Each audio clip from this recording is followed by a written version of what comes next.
ฮลโหลทุกคนกับสบายดีและสวัสดีจ้าพี่น้องเนาะมื้อนี้พบกับซ่องกินเที่ยวไปกับน้องจอยเด้อจ้ามื้อนี้สิพาพ่อแม่พี่น้องมาเฮ็ดแจ่วจิรอพี่น้องเห็นไหมจิรอนี่นะไปได้ที่ตลาดมาเนาะเพิ่นยังเป็นอยู่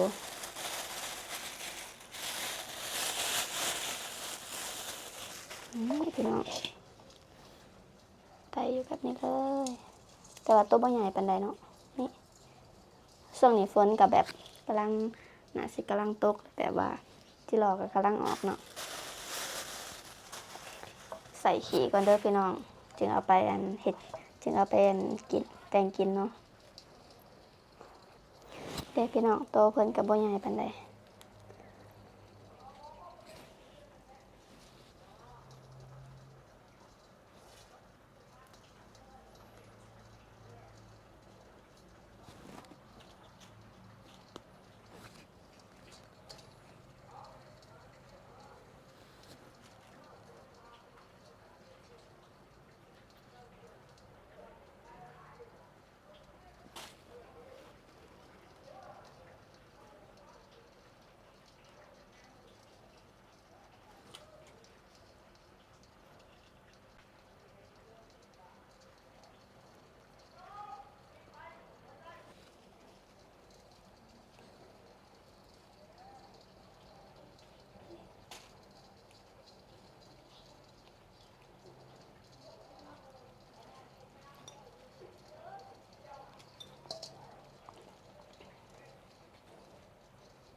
จิรอนี่ก็เฮ็ดได้หลายเมนูเด้อพี่น้องเอาไปถ้าได้หลายเนาะเอาไปอ้อมไปแกงก็แซ่บหรือขัวกินกับข้าวซื่อๆก็แซ่บพี่น้องจิรอนี่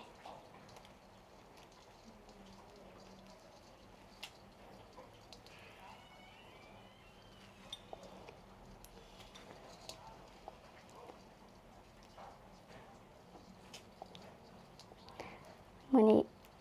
อันนี้กินหลายปีเลยพี่น้องกินครั้งแรกของปีนี้เลย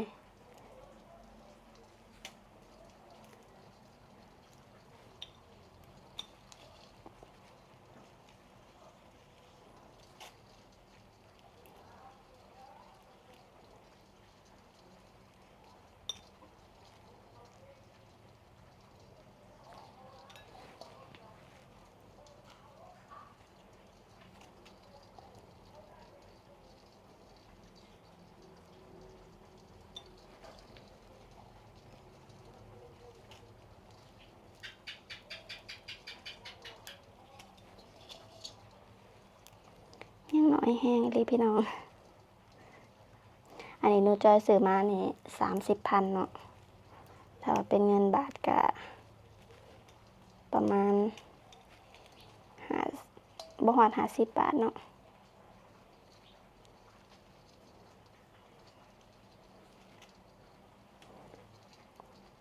ถ้าอยู่บ้านเฮาก็สิมีให้ไปหาอยู่พี่น้อง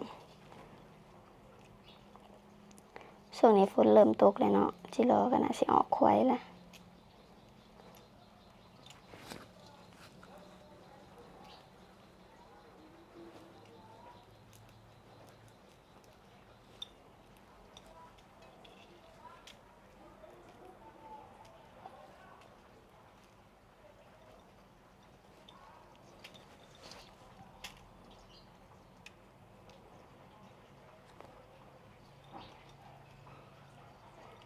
ซื้อเพิ่นกินก็แพงเด้อพี่น้องแจ่วจิรอเนาะ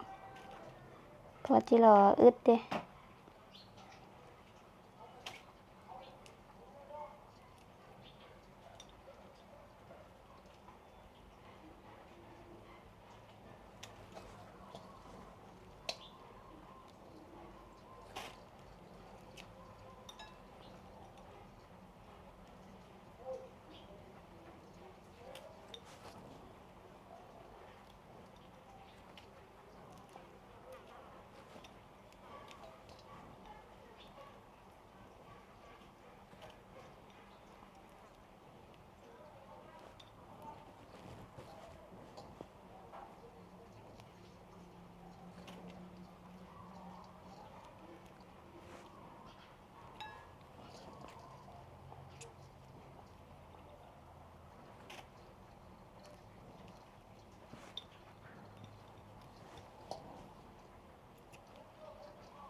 พี่น้องไปลายเติบ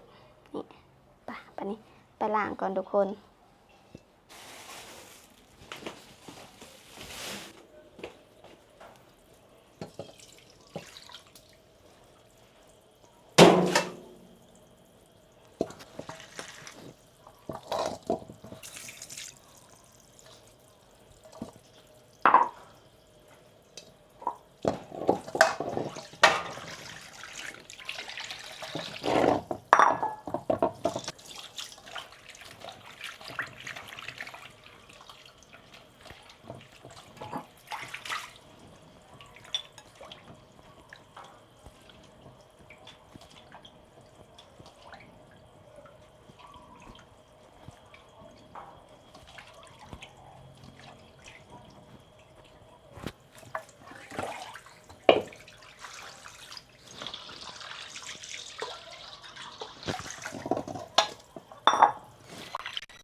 ล้างเลยหลายหนังเด้อพี่น้องเพราะว่าที่รอเพิ่นอยู่ในดินเนาะเดี๋ยวสิหักขี้ดิน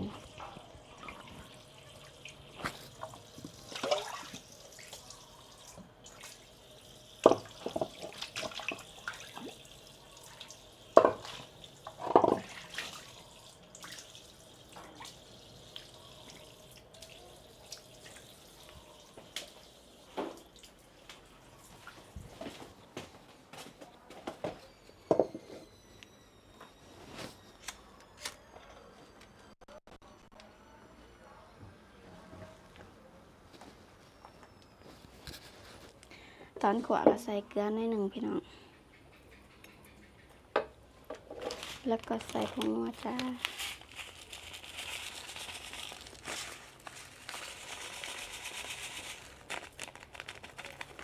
โอ้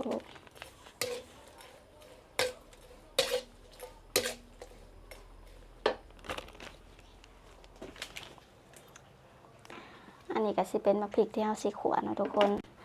มื้อนี้บ่มีผักหอมบ่มีหัวหอมสิใส่เป็นกระเทียมทุกคนเดี๋ยวเฮาขัวสิรอสุกแล้วเฮาจึงหั่นขัวมะพริกกับกระเทียม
ขัวแห้งๆเลยเด้อพี่น้อง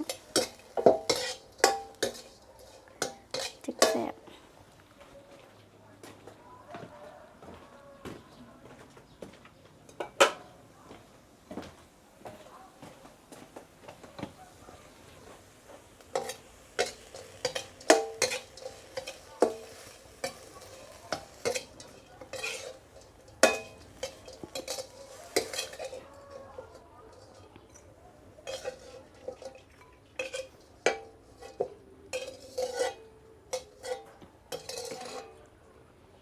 นี่พี่น้องหอม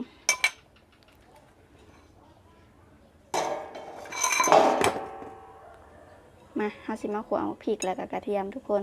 ขัวใส่น้ำหน่อยหนึ่งเด้อเท้าสิขัวแบบนี้ต้องขัวใส่น้ำหน่อยหนึ่ง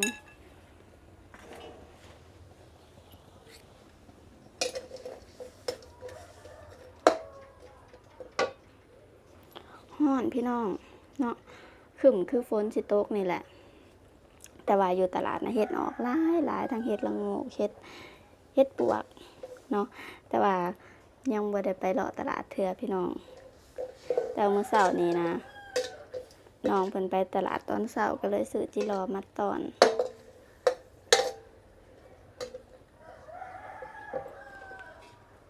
ซิมเบิ่งเด้อพี่น้อง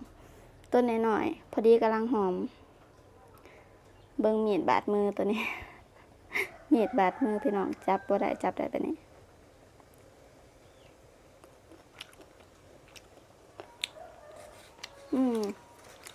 นั่นถ้าให้หนูจอยเลือกว่าตำแจ่วจิรอกับแจ่วแมงแคงนี่เลือกแจ่วจิรอเด้อพี่น้องจิรอมันมีความหอมมันเนาะพี่น้องเบิ่งสุกแล้ว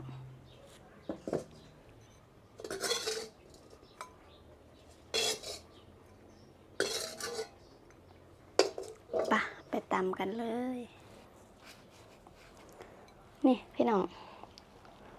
รสชาติก็ถือว่าเฮาปรุงตอนขัวแล้วเนาะเฮาสิยังบ่พาวใส่หยังทุกคน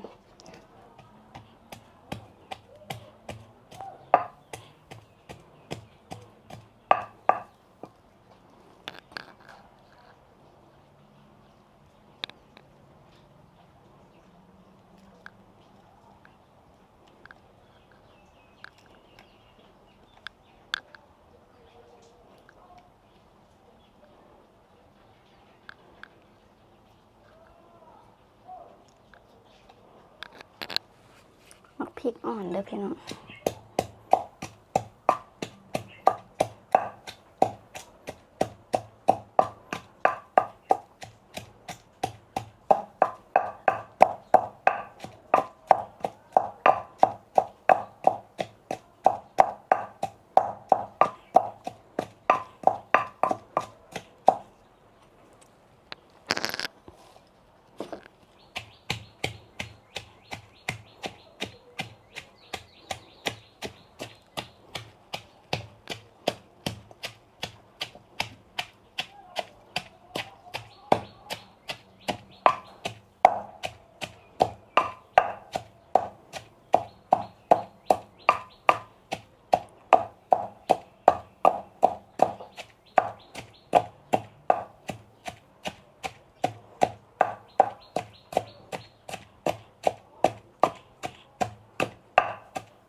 แซ่บแล้วพี่น้อง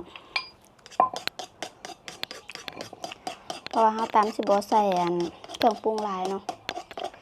ใส่เกลือเป็นนัวมักเผ็ดก็แซ่บแล้วจ้า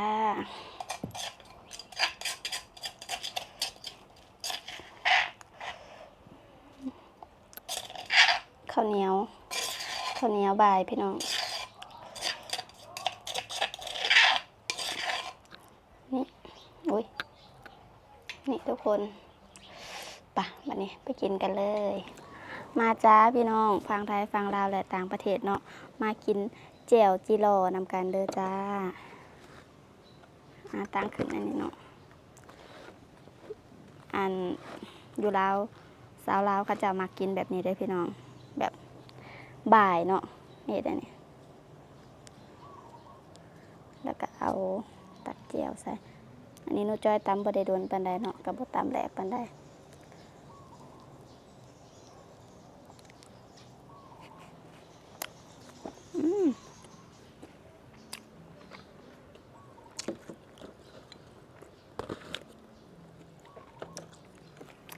อาหารตามมาสั่งปรุงใส่แต่เกลือกับแป้งนัวกระแสพี่น้องหมักเพชรนี่หมักเพชรลิบหมักเพชรหมักเพชรบอนอย่างหมักพริกหมักโบแมนหมักเพชรแก่ขอโทษพี่น้องโบแมนหมักเพชรแก่มันเลยโบเพชรแห้งพี่น้องพอดีหอม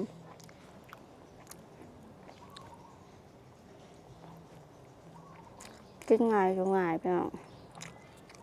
กินกับแจ่วก็แล้วถ้ามีหน่อไม้ต้มกินกับแห้งแสบเนาะเมื่อวานก็ลวกผัก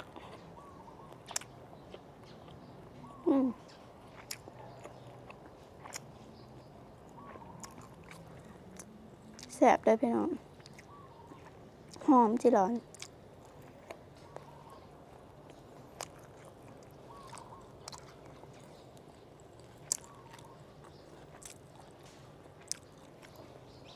เสือบอกกินข้าวแบบนี้นะพี่น้องกินข้าวได้หลายเพราะว่าแสบ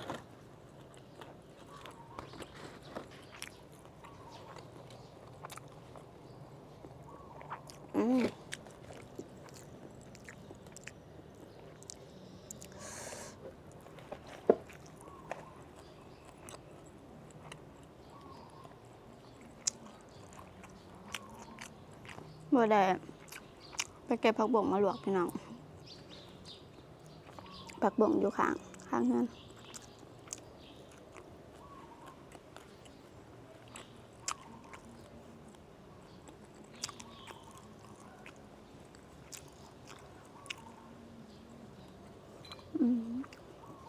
แสบเด้พี่น้องมาเริ่มมากินน้ำกัน